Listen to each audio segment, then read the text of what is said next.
नमस्कार सभी को। कैसे हैं आप सब? आई होप आप सभी अच्छे होंगे। मैं भी ठीक ही ठाक हूँ। Welcome to my channel midnight feeling love story. चलिए बिना कोई वक्त ज़ाया करे हम सीधा कहानी से शुरुआत करते हैं। कहानी तुम मिले तो हम बने, पार्ट 16। कहानी शुरू करने से पहले हम थोड़ा सा प्रीवियस पार्ट जान लेते हैं। प्रीवियस पार्ट में होता क्या है कि जो बरखा होती है वो दिल्ली आ चुकी होती है और कहीं न कहीं प्रिया ने उसे 3-12:30 बजे या 12 बजे तक मिलने के लिए बुलाया था। वो रात बरखा की ऐसे बीत रही थी मानो समय भी उसके साथ छेड़खानी कर रहे थे। धीरे धीरे समय अपना जा रहा था और कहीं न कहीं बरखा को थोड़ी बहुत गुस्सा भी आ रही थी। वो कहीं न कहीं कह भी देती है प्रतिभा को कि हद हो गई है यार, मतलब जब किसी चीज़ का इंतज़ार करो तो ये समय इतना धीरे धीरे क्यों जाता है? ये वक्त है कि जाता ही नहीं है, ख़त्म ही नहीं होता। और इस तरीके से वो थोड़ी बहुत चिढ़ रही थी।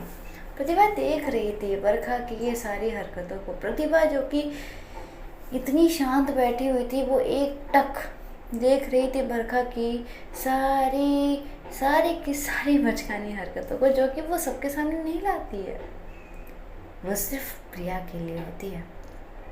अब प्रिया का ऐसा था कि इंतज़ार करवा रही थी वो भी बरखा से शायद। अब धीरे धीरे समय बीत जाता है। ऐसे सुबह के 10 बज चुके थे। सुबह के 10 बजे जो हमारी प्रतिभा थी वो बेहद अच्छे सी नींद ले रही थी और यहाँ पे बरखा सुबह 10 बजे से जो होटल में तांडव करना शुरू करती है भाई साहब।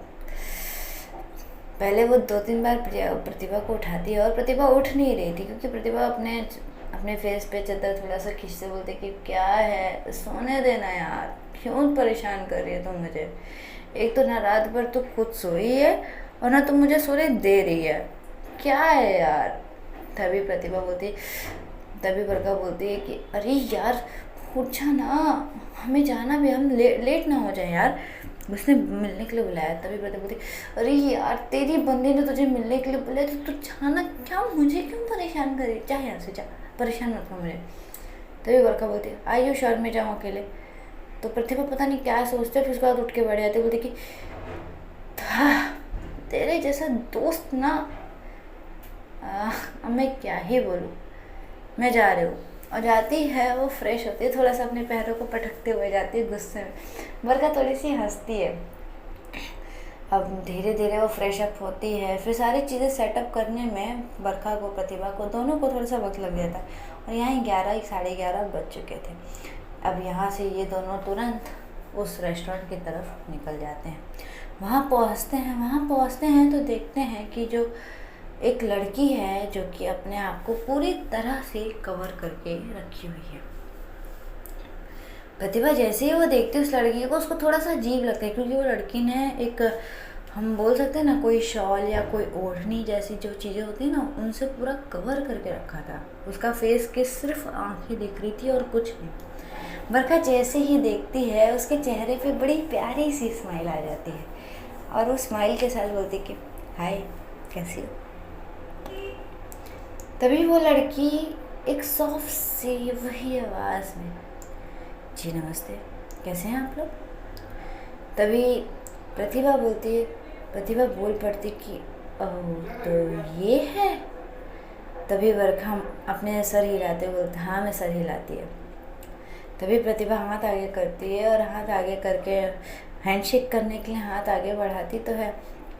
वो लड़की एक बार प्रतिभा के हाथ को देखती है और फिर उसके बाद अपने हाथ जोड़ के नमस्ते करती है तो बरखा हंस पड़ती है। तभी प्रतिभा उसकी तरफ देखते हुए बोलती है, मगर आँखों में भी पूछती कि ये क्या था, मतलब यार सिर्फ हाथ मिलाने के लिए मैं। तभी बरखा बोलती है कि वो हैंडशेक वगैरह ज़्यादा नहीं करती, वो सबसे हैंडशेक वगैरह नहीं करती।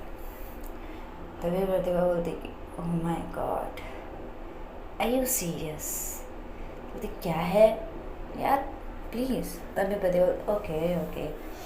प्रतिभा एक बार बड़े गौर से बरखा को देख रही थी, पता नहीं क्या, और फिर उसके बाद दूसरी ओर फिर प्रिया को देखती है बड़े गौर से। यहाँ पे कहीं ना कहीं बरखा ने भी अपने चेहरे को ढक लिया था, क्योंकि बरखा जब निकली थी तो उसने भी अपने चेहरे को बड़े प्रॉपरली ढक लिया था। और वो ज़रा उसके कान में जाके बोलती, बात बताओ, तुम लोगों ने अभी तक एक दूसरे का चेहरा नहीं देखा? तभी बरखा फेस को ना में हिलाती है और ना में हिला के बोलती कि नहीं, अभी तक तो नहीं। प्रतिभा अपने सर पे हाथ मारते होते कि ओह माय गॉड, क्या गाइस तुम लोग 90s वाला प्यार कर रहे हो? Are you serious? मतलब तुम लोगों ने एक दूसरे को देखा तक नहीं है? I can't believe on you guys. तभी प्रिया बोलते कि आप प्रतिभा जी हैं? जी नमस्ते। तभी प्रतिभा बोलती, डोंट डू फॉर्मेलिटी यार प्रिया। देखो हाँ ठीक है, तुमको नमस्ते बोलने बहुत अच्छी बात होती है, बट यार थोड़ा सा मुझे अनकम्फर्टेबल महसूस हो रहा है, तुम थोड़ा सा नॉर्मल होगी प्लीज़। तभी प्रिया बोलती कि सॉरी अगर आपको मेरे वजह से कोई तकलीफ़ हुई। तभी प्रतिभा अपने सर पे हाथ मारते बोलते कि हे भगवान, मैं बोल भी किसको रही हूँ, छोड़ो जाने दो, इनको ना बोलना ही बेकार है। और ऐसे ही वो चुपचाप जाती है काउंटर के पास और कॉफ़ी ऑर्डर करती है, 2 कॉफ़ी ऑर्डर करती है। प्रिया के लिए बरखा बोल देती है कि उसको चाय अच्छी लगती है, तो उसके लिए चाय ऑर्डर करती है। तभी प्रिया मना कर देती है, बोलती कि नहीं मैं चाय नहीं पीऊँगी, वो मैं घर जाके पी लूँगी। तो बरखा थोड़ी सी शौक होती, बोलती कि क्या हुआ है, कोई इशू? क्योंकि आज तक कभी भी जो प्रिया है वो उसके सामने कभी चाय पी नहीं है, तो उसने कभी उसका फेस देखा नहीं। इस जगह मतलब वहाँ पर कोई इंसान खाता पीता रहता है तो उसके सामने थोड़ा सा जैसे अपने फेस को जो भी उसने बांधा तो उसको हटाना पड़ता है, लेकिन वो कभी बरखा के सामने कुछ खाती पीती थी नहीं, तो जिसकी वजह से कभी उसका बरखा ने फेस देखा भी नहीं था। तो प्रतिभा को क्या लगता था कि शायद ये कुछ खाने के लिए ऑर्डर करेंगे तो शायद ये अपने चेहरे का कुछ मास्क जो पहनी हुई है वो हटा देगी, लेकिन ऐसा कुछ होता नहीं, मना कर देती है। वहाँ पे कॉफ़ी ऑर्डर होती है, थोड़ी देर तक वो लोग एकदम साइलेंट सा माहौल था। तभी जो बरखा होती है वो साइलेंस को तोड़ते हुए बोलते कि क्या हुआ है, क्या इशू क्या चल रहा है? जैसे ही ये इशू की बात चलती है तभी जो प्रिया है उसकी आंखें थोड़ी सी गहरी हो जाती हैं। उन गहरी आंखों में एक बार बड़े गौर से वो बरखा की तरफ देखती है और बोलती है कि मुझे आपसे बहुत ज़रूरी बात करनी है। तभी जो बरखा होती है बोलती कि हाँ बोलो ना, क्या हो गया है, हुआ क्या है? प्रिया बोलती है वहाँ पे तकरीबन वहाँ को उन लोगों को आधे घंटे से हो चुका था, आधे घंटे तक तो हो ही चुका था। तो प्रिया बोलती कि चलिए मेरे साथ, और वो बोलती चलिए मेरे साथ बोल के वो उठती है और आगे चलने लगती है। तभी बरखा भी उठती है और वो भी जाने लगती है। तभी प्रतिभा बोलती है अरे यार क्या तुम लोग की बात बताओ, तुम लोग ट्रेन के पीछे भागते हो क्या? हाँ इतना तेज़ कौन चलता है? अरे मैं भी हूँ, अरे पीछे मैं भी हूँ। और ये बोलते बोलते वो थोड़ी सी भाग भाग के आगे आ रही थी और आगे आने लगती है और वो आगे भी जाती है साथ में। तभी प्रिया एक रिक्शे को रोकती है और उस रिक्शे में वो भी बैठती है, टैक्सी रोकती है, टैक्सी में वो भी बैठती है। बरखा प्रतिभा तीनों बैठते हैं और वो लोग, प्रिया एक जगह एड्रेस बताती है, वो जगह वो टैक्सी वाला लेकर जाता है और वहाँ पे स्टॉप करता है। तकरीबन 5-10 मिनट का रास्ता था, बहुत ज़्यादा। पूरे रास्ते भर प्रिया एकदम शांत सिर्फ एक टक बरखा को देख रही थी। बरखा मानो उस आँखों में वो चीज़ें कुछ समझने की कोशिश कर रही थी।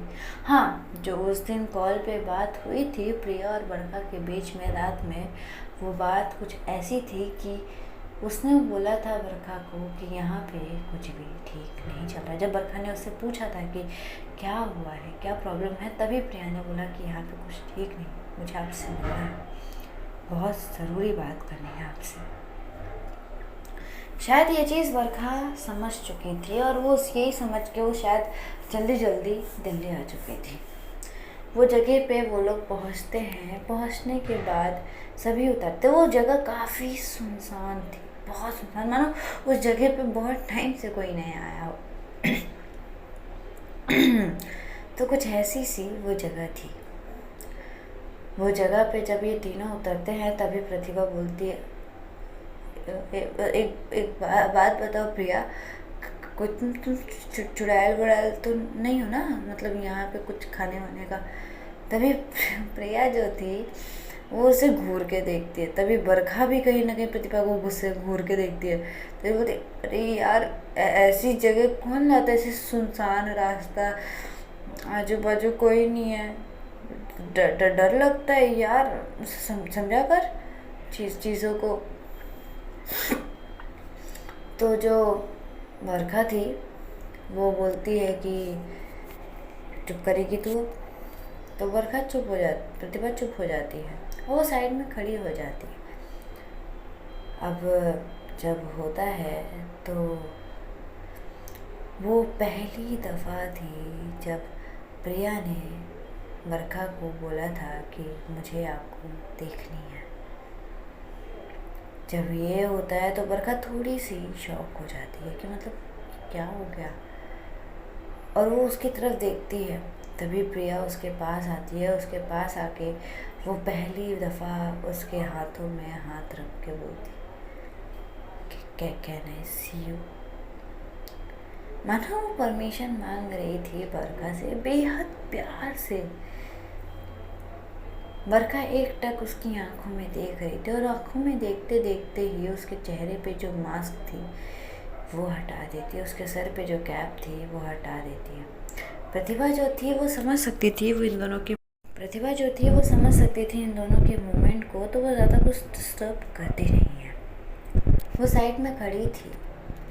जैसे ही प्रिया पहली बार बरखा को देखती है, उसकी मानो आँखें उसी के चेहरे पे थम सी जाती हैं। और तभी बरखा क्या करती है, बड़े प्यार से अपने बड़े लाजमी तरीके से अपने हाथों को उसके फेस तक लेकर आती है, उसके चेहरे पे जो ओढ़नी थी वो हटाती है बड़े प्यार से। जैसे ही वो फेस पर से ओढ़नी हटाती है तो मानो उसके जो चेहरे थे, उसका वो नोज का शेप, वो उसकी जॉ लाइन, वो उसकी सुर्खियों भरी आंखें, हाय क्या ही तबाही मचा रहे थे। मानो वो चेहरा उसी के लिए बना, मतलब होता ना कि यार इससे ज़्यादा बड़ा कोई खूबसूरत हो सकता है, कुछ ऐसी चीज़ें थी। वो इतनी प्यारी थी, इतनी मासूम थी कि बरखा एक टक उसकी आंखों में देख रही थी, उसके चेहरे को छू रही थी, और कहीं न कहीं प्रिया भी यही कर रही थी। प्रिया के नज़रिए में तो भाई बरखा के चेहरे को बताना बहुत ही, बोल सकते हैं थोड़ा सा टफ होगा, क्योंकि प्रिया की नज़रें कुछ इस तरीके से मानो वो छू नहीं रही थी, उसके चेहरे को तराश रही थी, इतने प्यार से उसके चेहरे को वो छू रही थी, इतने प्यार से उसके चेहरे को, मानो कि अगर वो ज़रा सा टच भी, ज़्यादा ज़ोर से टच करेगी ना तो कहीं खून ना निकल जाए। हाँ, बरखा की स्किन थोड़ी सी वाइटेस्ट थी तो चीज़ें थी वैसी। तो इसी मोमेंट पे ना मुझे गाइस एक गाना याद आ रहा है, इन दोनों के मोमेंट्स को देखते हुए। Let's Singh that song. पल भर ठहर जा, दिल ये संभल जाए, कैसे तुम्हें रोका करूं, मेरी तरफ आता हर गम फिसल जाए, आँखों में तुमको भरूं, बिन बोले बातें तुमसे करूं, अगर तुम साथ हो, अगर तुम साथ हो। ये इतना प्यारा मोमेंट था इन दोनों के बीच का कि दोनों ही एक दूसरे पर से चेहरे को हटा नहीं पा रहे थे। दोनों की आंखें एक दूसरे के ऊपर ही बस चुकी थी। एक दूसरे की नज़रों में, एक दूसरे के चेहरे में मानो खो चुके थे पूरी तरीके से। जब पहली बार मोहब्बत इस कदर हमारे सामने होती है, हम जब उसे छू पाते हैं ना, तो वो जो सुकून मिलता है ना हाथों में, I can't explain that guys. वो अलग ही सुकून होता है। लेकिन कहीं न कहीं अब प्रिया की आंखों से आंसू आने लग गए थे। एक अजीब सी तकलीफ प्रिया को महसूस हो रही थी। वो बेहद प्यार से बरखा के चेहरे को छूती है। उसको थोड़ा सा बोल सकते हैं, ऑलमोस्ट दोनों की हाइट सेम थी, बस बरखा की थोड़ी सी लंबी थी, तो बरखा थोड़ी सी झुकती है, थोड़ी सी। प्रिया बड़ी लाजमी तरीके से उसके फोरहेड पे किस करती है और उसको हक कर लेती है। ये पहली हक थी, मानो दोनों एक दूसरे को हक नहीं किया हो। दोनों की रूह एक दूसरे से जुड़ चुकी थी। कुछ ऐसा था उस हक में, उस एक अजीब सी बंदगी थी उस हक में, जो कि मैं नहीं समझा पाऊँगी आप सभी को गाइस, नहीं समझा पाऊँगी सीरियसली। वो हक कुछ इस तरीके की थी। दोनों एक दूसरे को कस के गले लगा रखे थे, कस के। और प्रिया उसको गले लगा कर ही बोल पड़ती है कि मैं तुम्हारे बिना नहीं जी पाऊँगी, सच में नहीं जी पाऊँगी। तभी जब ये बात बोलती है तो पता नहीं क्यों बरखा थोड़ी सी होश में आती है और थोड़ी सी प्रिया खुद से दूर करती है, और दूर करते हुए बोल पड़ती है क्या क्या क्या क्या बोल रही हो तुम ये सब। तब प्रिया धीरे धीरे बरखा को वो सारी बातें बताती है। एक्चुअली प्रिया परेशान इसलिए थी क्योंकि कहीं ना कहीं बरखा के बारे में प्रिया के घर वालों को पता चल चुका था। और प्रिया के डैड की सिचुएशन कुछ ऐसी थी कि वो थोड़े से होते ना कि प्यार मोहब्बत वाली चीज़ों में अगर उनको पता चल जाए तो सामने वाले को सीधा मार डालते। उनको कोई फ़र्क नहीं पड़ता कि कौन है। कुछ वैसी ही चीज़ें थी यहाँ पे। और कहीं न कहीं बरखा को बड़े बेसब्री से, बड़े पागलों की तरह प्रिया के डैड ढूंढ रहे थे उसे मारने के लिए। और जब ऐसी चीज़ें होती हैं, ये सारी चीज़ें प्रिया बता रही थी बरखा को। बरखा जैसे जैसे चीज़ें सुन रही थी, बड़े प्यार से उसके चेहरे को सहलाती मैं बोल पड़ती कि मैं कहीं नहीं जा रही हूँ आपको छोड़ के, कहीं नहीं, ऐसा है कहीं नहीं जाऊँगी। आप सिर्फ मेरे हो, आप कहीं नहीं जा रहे हो। लेकिन प्रिया की आंखों में वो डर बरखा साफ देख पा रही थी। तो वो क्या करती है, वो फिर से प्रिया को गले लगा लेती है कस के। दोनों एक दूसरे को तकरीबन 10 मिनट तक गले लगा के रखे थे बड़ी शिद्दत के साथ। प्रतिभा एक साइड पे खड़ी थी और देख रही थी दोनों को बड़े प्यार से। वो भी समझ रही थी चीज़ों को। एक तो लॉन्ग डिस्टेंस था, दोनों मिल नहीं पाते थे एक दूसरे से ज़्यादा। शायद जब प्रिया बिजी होती थी तो बरखा फ्री होती थी, जब बरखा फ्री होती थी तो प्रिया बिजी होती थी। कुछ ऐसी चीज़ें थी। तो कभी कभी दोनों के बीच में बातचीत, और शायद 1 महीने से दोनों के बीच में कोई कन्वर्जेशन, ज़्यादा बात हुई नहीं थी, जिस वजह से बरखा भी बहुत थी परेशान थी, टेंशन में थी। तो वो भी उससे बड़ी कस के दोनों 10 मिनट तक हक करके रखे थे एक दूसरे को बड़े प्यार से।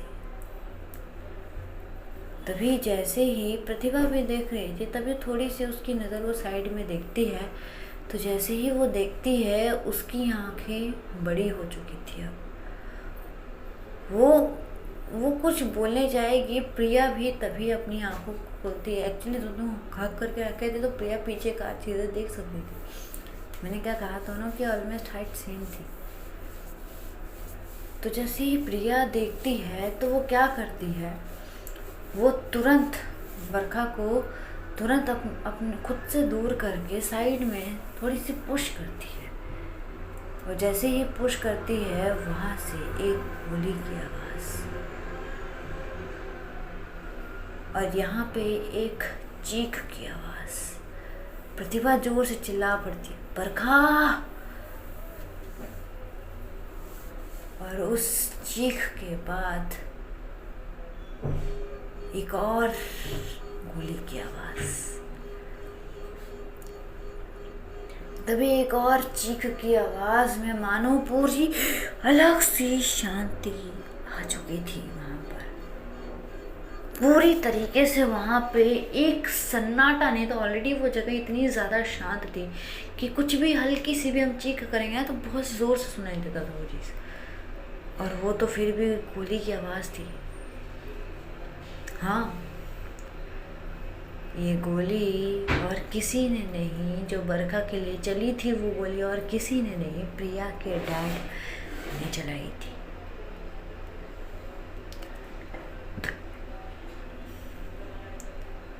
प्रिया बरखा को जब वो बचा रही थी तभी वो गोली सीधा उसके सीने पे आके लग जाती है, और उसी टाइम पे दूसरी गोली उसके डैड चलाने जाएंगे बरखा के लिए, तभी वहाँ पे एक और गोली की आवाज़ होती है, और ये गोली कोई और नहीं बरखा का भाई आर्यन के हाथों से चलती है। और वो वहाँ पे एक और चीख की आवाज़ और किसी की नहीं, प्रिया के डैड की थी। वो गोली और कहीं नहीं, प्रिया के डैड के दोनों फोरहेड पे लगती है वो गोली सीधा। वो चीख में दोनों ही एक अलग सी शांति हो जाती है, एक अलग सी सन्नाटा, एक अलग सा दर्दनायक।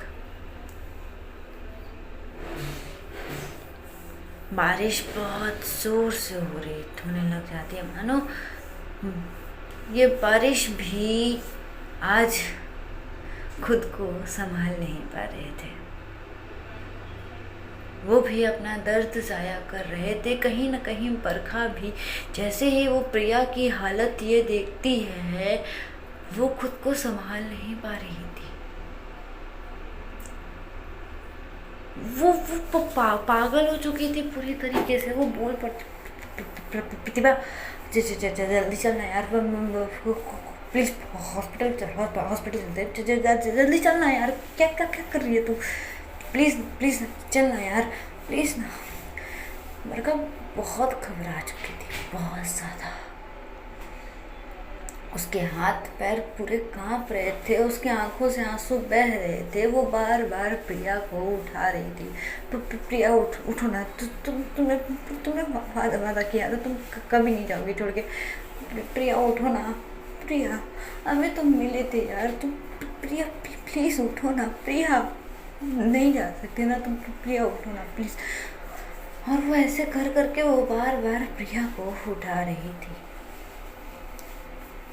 यहाँ आर्यन भी भाग के आता है, और तुरंत आर्यन की गाड़ी जो थी उसमें तुरंत ही प्रिया को लेकर जाते हैं।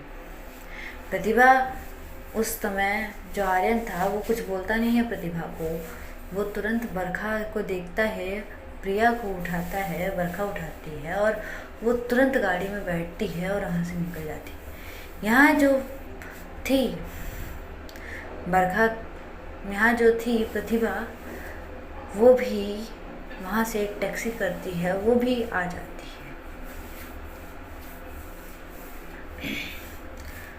है। जो प्रिया के डैड थे, उनके साथ कुछ लोग थे गाड़ी में, उनको भी लेकर आते हैं हॉस्पिटल में। सभी लोग तुरंत ये सारी चीज़ें इतनी जल्दी में हो रही थी कि ना कुछ बरखा समझ पा रही थी, ना प्रतिभा और ना ही आर्यन। सारी चीज़ें कुछ इस तरीके से हो रही थी। एक अजीब सी दर्द, एक अजीब सा पेन था। यहाँ तुरंत जैसे ही आधे घंटे लगते हैं कुछ, हॉस्पिटल में प्रिया को एडमिट किया जाता है। एडमिट करते ही प्रिया जो थी वो, उसकी सांसें शायद चल नहीं रही थी। डॉक्टर्स काफ़ी परेशान हो चुके थे। ऑब्वियस सी बात है, प्रतिभा और बरखा कोई छोटे मोटे थे नहीं, इनकी भी एक अलग ही थे बैकग्राउंड थे, एक हाई क्लास फैमिली से बिलोंग करते थे, तो बहुत वहाँ के बहुत लोग पहचानते थे इनको। वहाँ पे जैसे ये सारी चीज़ें होती है, थोड़ी बहुत मीडिया के फेयर हो जाते हैं। और इस समय जैसे ही प्रतिभा सिचुएशन देखती है तो समझ सकती थी कि इस समय बरखा इन सारी चीज़ों से को फेस नहीं कर पाई, क्योंकि ना कहीं बरखा पूरी तरीके से पैनिक कर रही थी, बहुत पैनिक कर रही थी। वो बहुत ज़्यादा घबरा चुकी थी, वो एक टक रो रही थी, उसके हाथ पैर काँप रहे थे, वो खुद को संभाल नहीं पा रही थी। कहीं ना कहीं आर्यन उसके बाजू में खड़ा था, उसको संभालने की पूरी कोशिश कर रहा था, लेकिन आर्यन से भी बरखा नहीं संभल रही थी। वो बार बार अपने आँखों में आंसू लेकर बार बार प्रिया की तरफ, उस ओटी की तरफ देख रही थी जहाँ पे प्रिया की ऑपरेशन चल रही थी। लगातार उसकी आंखों में वो आंसू भरे थे, उसके हाथ अभी भी कांप रहे थे। वो मन ही मन भगवान से दुआ कर रही थी, भगवान आप चाहो तो मेरी जान ले लो, इसे कुछ मत करना भगवान प्लीज़। ये जो शख्स है ना, इस जान बसती है भगवान, कभी नहीं, प्लीज़ नहीं खाना, मत करो ना ऐसे भोलेनाथ। वो ऐसे हर जगह से सारे भगवान, सारे देवी देवता जितने थे सबको मनाने की पूरी कोशिश कर रही थी। वो एक टक डोर पे खड़े होके अंदर देख रही थी, और कहीं ना कहीं डॉक्टर भी काफ़ी पैनिक हो चुके थे, क्योंकि गोली सीधा लगी है चेस्ट के साइड पे प्रिया के। और जो प्रिया के डैड थे वो तो ऑन द स्पॉट उनकी डेथ हो चुकी थी। स्टिल उनको हॉस्पिटल में एडमिट किया था कि शायद थोड़ा बहुत बचने के चांसेस हो, लेकिन नहीं। वहाँ पे एक और फैमिली आती है, एक औरत जो भागते हुए आती है, उसके साथ एक लड़की सिया वो आती है। वो औरत भी भागते हुए आती है तो देखती है, पहले प्रिया की तरफ देखती है, प्रिया जो कि उसके ऑपरेशन चल रहे थे, और दूसरी तरफ प्रिया के डैड जो कि अब नहीं रहे थे। जब वो औरत अपने पति को ऐसे देखती है तो मानो वो फूट कर रोना शुरू कर देती है। कहीं ना कहीं सिया ये सारी चीज़ें देख लेती है, वो समझ गई थी क्या हो सकता था। वो अपने पापा की तरफ एक बार भी नहीं देखती। हाँ, जो वो दोनों, वो औरत थी वो और कोई नहीं, प्रिया की माँ थी, और सिया और कोई नहीं, प्रिया की छोटी बहन। सिया जब प्रिया को ऐसे हालत में देखती है, फिर वो बरखा की तरफ देखती है। बरखा पूरी तरीके से टूट सी चुकी थी। तभी वो प्रतिभा की तरफ देखती है, प्रतिभा को थोड़ी सी साइड में लेकर जाके पूछती है कि क्या हुआ है, क्योंकि कहीं ना कहीं अब सिया की भी हालत ठीक नहीं थी, सिया की भी सिचुएशन ठीक नहीं थी। सिया बहुत ज़्यादा घबरा चुकी थी, बहुत ज़्यादा। तभी जो प्रतिभा है वो उसे बड़े प्यार से हक करते हुए देखी, कुछ नहीं हुआ है, कुछ नहीं होगा प्रिया को, कुछ नहीं, बरखा कुछ नहीं होने देगी, कुछ नहीं हुआ उसे। लेकिन यहाँ पे जो सिया थी वो शांत नहीं हो पा रही थी, वो बहुत ज़्यादा घबरा चुकी थी। आखिर बहन है, बहुत प्यार करती थी प्रिया से, बहुत प्यार करती थी। बरखा को तो कोई फ़र्क ही नहीं पड़ता कि वहाँ पे कोई आया है क्या है, कुछ फ़र्क नहीं पड़ता। वो बस एक टक बाहर ओटी की तरफ, ओटी के दरवाजे से एक टक पे अंदर देख रही थी, प्रिया का ऑपरेशन चल रहा है। ऐसे ही 4 घंटे बीत जाते हैं। कुछ डॉक्टर्स बड़े हड़बड़ी में बाहर आते हैं और बहुत सारे डॉक्टर्स और अंदर जाते हैं। बड़ी हड़बड़ी में ये सारी चीज़ें हो रही थी। सभी लोग बड़ी देख के लग रहा था कि सिचुएशन बहुत ज़्यादा क्रिटिकल है, बहुत ज़्यादा क्रिटिकल।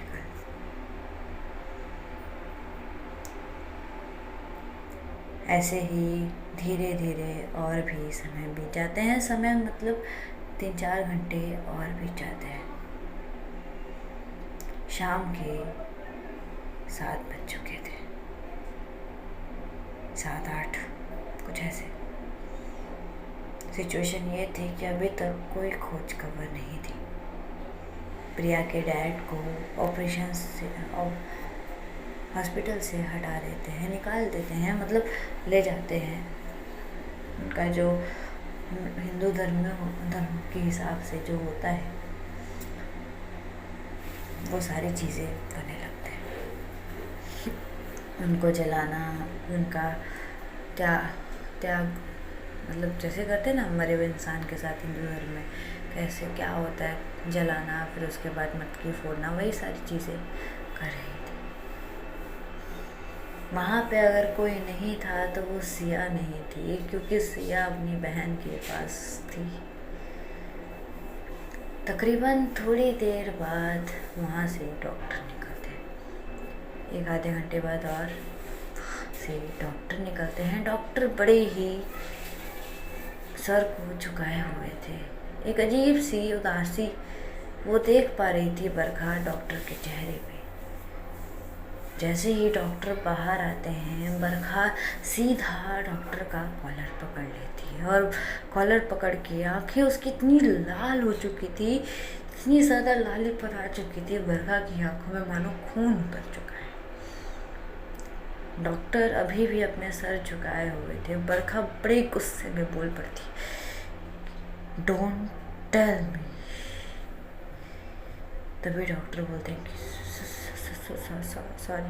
सॉरी मैम, हम नहीं बचा पाए।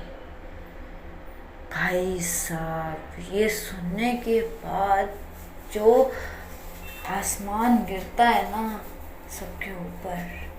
यहाँ प्रतिभा खड़ी थी खूब के साथ कि शायद बच जाए, लेकिन नहीं। अब शायद प्रिया बरखा से बहुत दूर जा चुकी थी, बहुत दूर। बरखा के मानो शरीर में वो जान ही नहीं बची थी कि वो अब कुछ भी बोल सके। उसके हाथ ऑटोमेटिकली छूट चुके थे, वो बेहोश हो चुकी थी, वो गिर पड़ती है वहीं पे। जान नहीं बची थी उसके शरीर में। जब तो अब तक वो एक अपने आप को एक उम्मीद दे रही थी कि वो उसे कुछ नहीं होगा, वो मेरी है, वो ठीक हो जाएगी, लेकिन ऐसा कुछ नहीं होता। यहाँ प्रिया जा चुकी थी बरखा से कहीं दूर, बहुत दूर,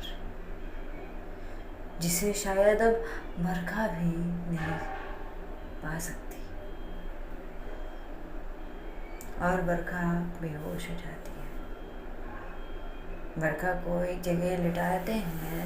तकरीबन आधे 1 घंटे बाद जब बरखा को होश आता है तो बरखा बड़ी हड़बड़ाहट के साथ उठती है, और उठते ही वो दिखती है उसी ओटी की तरफ जहाँ से प्रिया को पूरी तरीके से जैसे एक लपेटते हैं ना सफ़ेद कपड़े में जब कोई मर जाता है, तो कुछ ऐसी चीज़ें कर रही थी।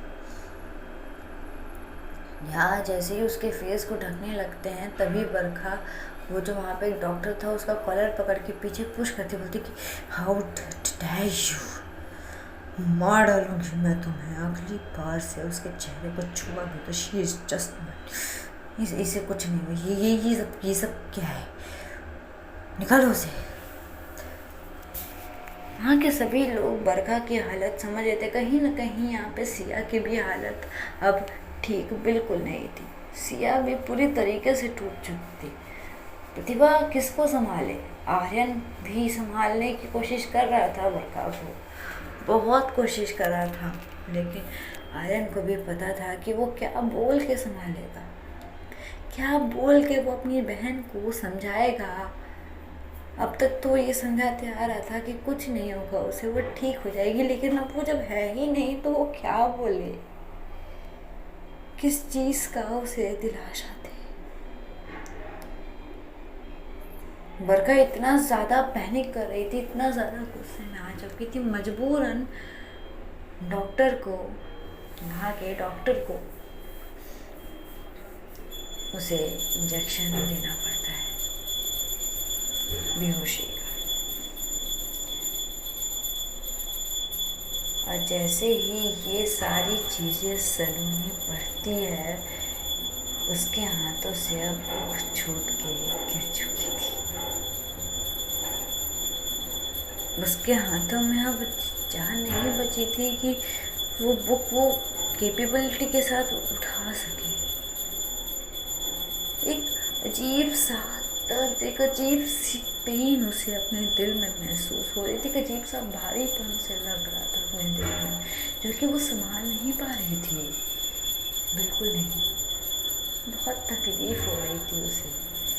और यहाँ बरखा का फ़ोन लगातार उसके फ़ोन पे कॉल आ रहा था, वो नहीं उठा पा रही थी, नहीं उठाती भी नहीं है, कहीं ना कहीं उसका फ़ोन साइलेंट पे था। सलोनी इतनी ज़्यादा शांत थी, इतनी ज़्यादा वो रो रही थी। बोल सकते हैं ना कि जब हमारा दिल रोता है ना तो हमारे चेहरे पे वो एक्सप्रेशन नहीं आता, बस आंखों से आंसू गिरते हैं। और कहीं ना कहीं वैसी ही कुछ कंडीशन थी सलोनी की। उसके हाथ पैर में, मानो उसके शरीर में जान ही नहीं बची हो, किसी ने उसके शरीर से जान निकाल दी हो। कुछ ऐसी तकलीफ उसे लग रही थी, अपने दिल में बहुत भारी सा महसूस हो रहा था। वो नहीं संभाल पा रही थी उस सिचुएशन को, नहीं संभाल पा रही थी। तकरीबन आधे घंटे तक सलोनी ऐसी ही थी, और तकरीबन आधे घंटे तक बरखा का लगातार कॉल पे कॉल आता था। बरखा अब तक कुछ 95 कॉल के ऊपर कॉल कर चुकी थी। कहीं ना कहीं दूसरी तरफ बरखा भी बहुत परेशान हो चुकी थी, आखिर क्या हुआ है ऐसा, वही सोच में। यहाँ सलोनी कोई रिस्पॉन्स नहीं करती। आधे घंटे बाद थोड़ी बहुत हिम्मत करके सलोनी थोड़ी सी उठती है, अपने फ़ोन की तरफ देखती है कि बरखा के बहुत सारे कॉल आ चुके हैं, लेकिन वो बरखा को कॉल ना करके वो प्रतिभा को कॉल करती है। प्रतिभा यहाँ पे कुछ रात के बता दें 12:30-1 बज रहे थे। प्रतिभा वो भी कहीं ना कहीं रोशनी की चीज़ों को ही सोच रही थी। तो जैसे ही उसका कॉल फ़ोन रिंग करना शुरू होता है तो वो कॉल की तरफ देखती है, तो देखती है कि सलोनी का कॉल आ रहा है। तो रिसीव करते वो समझ आती है चीज़ों को, और रिसीव करते हुए सामने से एक अजीब सी दर्द, एक अजीब सी शांति, मानो रोशनी समझ चुकी थी प्रतिभा। और वो सबसे पहले एक ही सवाल करती, क्या तुम ठीक हो सलोनी? सलोनी को मानो चीख के रोना तो था, लेकिन वो अपने आप को परमिशन नहीं देती है रोने के लिए भी। वो चुप थी।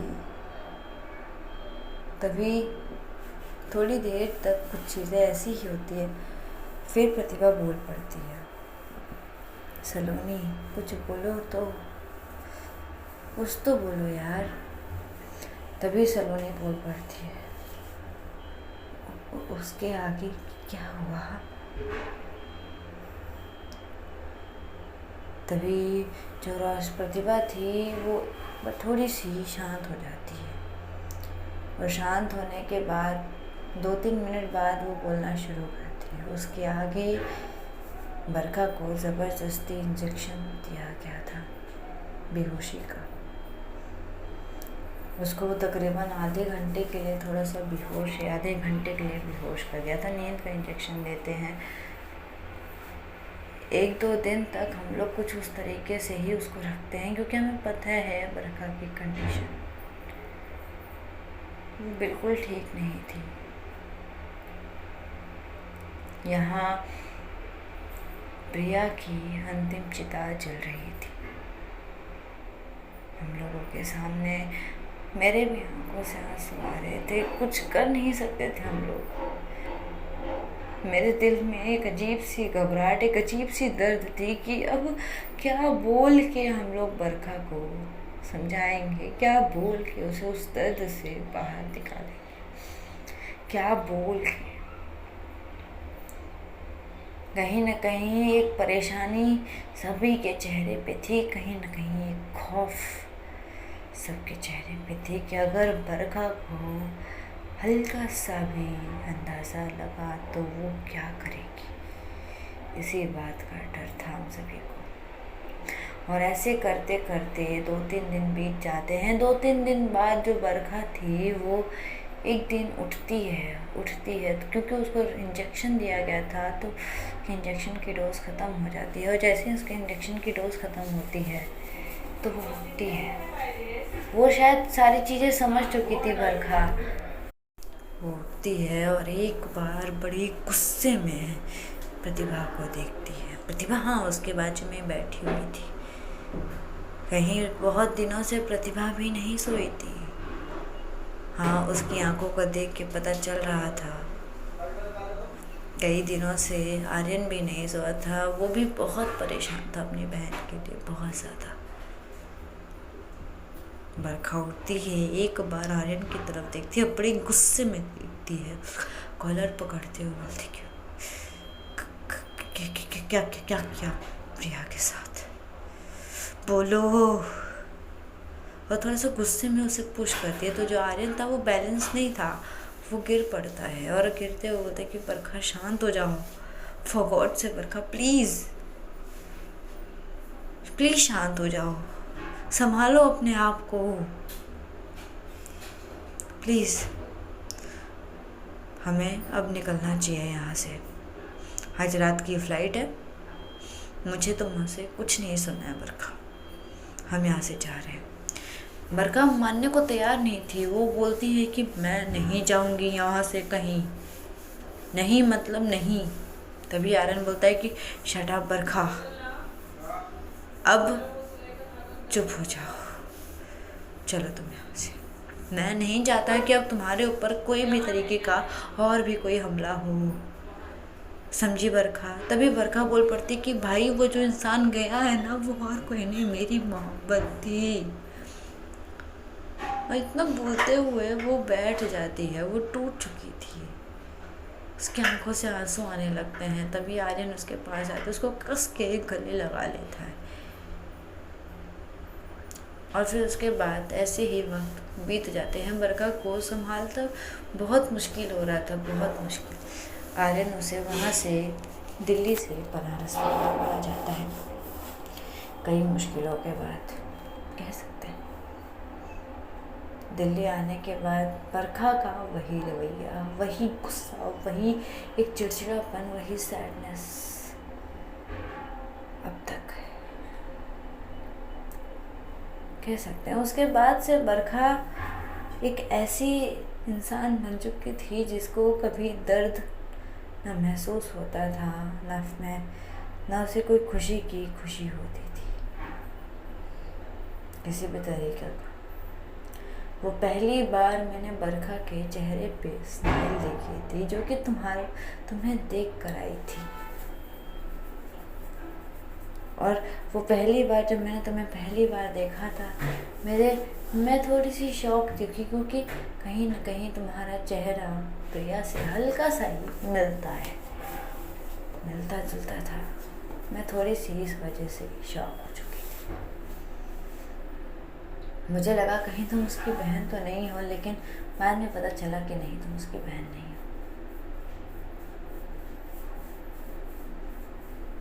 और थोड़ी बहुत चीज़ें वो और भी थोड़ी बहुत चीज़ें उसे समझाती है, बोलती है कि ये रीज़न है कि बरखा तुम्हारे पास आने से डरती है।